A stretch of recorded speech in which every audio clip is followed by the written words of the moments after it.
In addition, a second, a completely new type of school emerged, which designed to contribute to further industrial development, and as well as providing members of the lower classes with upward mobility in a way that would also prevent an American or French-style popular revolution.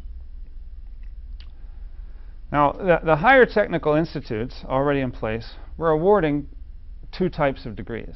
One was the so-called diplomaed engineer, or what is now abbreviated on the German business cards as DIPLING. Somewhat in contrast with the French engineers, these graduates were largely seeking positions in private industry. For the positions in government were still largely reserved for the university graduates who had prepared themselves in classical studies and especially in law. The other new degree was effectively the Ph.D., or what was abbreviated as Dr. ING, DRING. These graduates were generally seeking faculty positions and careers as researchers. But below the higher technical institutes, new types of training was developing. One actually involved in a broad system of training for the technicians themselves. Indeed, to this day, Germans go to school to learn all sorts of trades, even, for example, housekeeping. The second type of practical school training is the one in which we're most interested. It evolved over time from basically technical middle schools to higher machine building schools to higher technical institutions to engineering schools, and finally, after World War II, what became known as Fachhochschulen, or what Gispen translates as institutes of specialized higher education. Graduates of these institutes were able to earn degrees, but not the diplomas. The degrees were named, the graduates were called graduate engineer, with their degrees labeled as GRADING.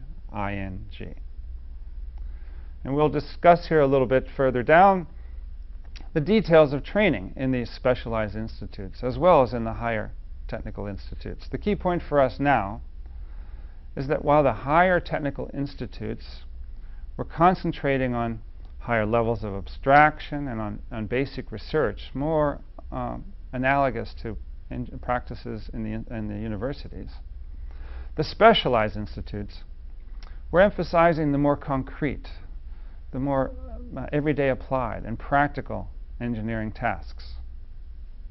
So, at this point, it's important to understand that by the early 20th century, the new specialized institutes were providing an expanding labor force of technical specialists. Technical specialists who were capable of working with the rapidly expanding German industry. In fact, between 1880 roughly and 1940, these specialized institutes actually produced 50% of all German engineers.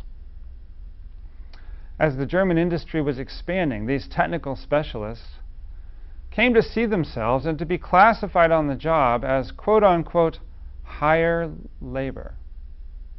This concept, higher labor, is very important comparatively because in Great Britain and in the United States, a sharp separation had been developing between labor and management, with labor increasingly devalued as unskilled labor, and with power, authority, and engineers moving into the positions of management over labor.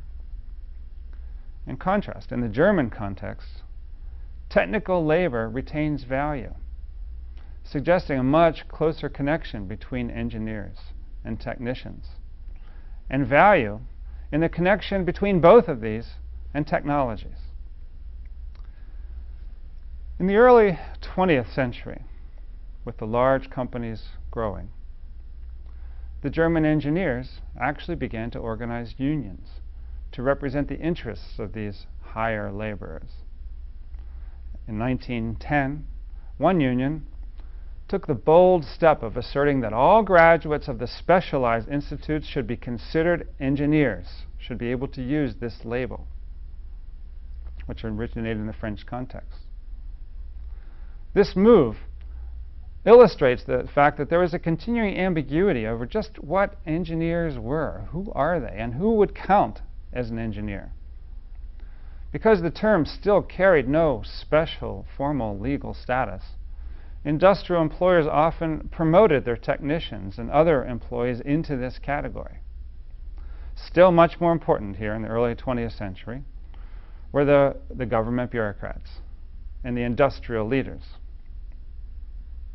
But what did carry growing status, and this is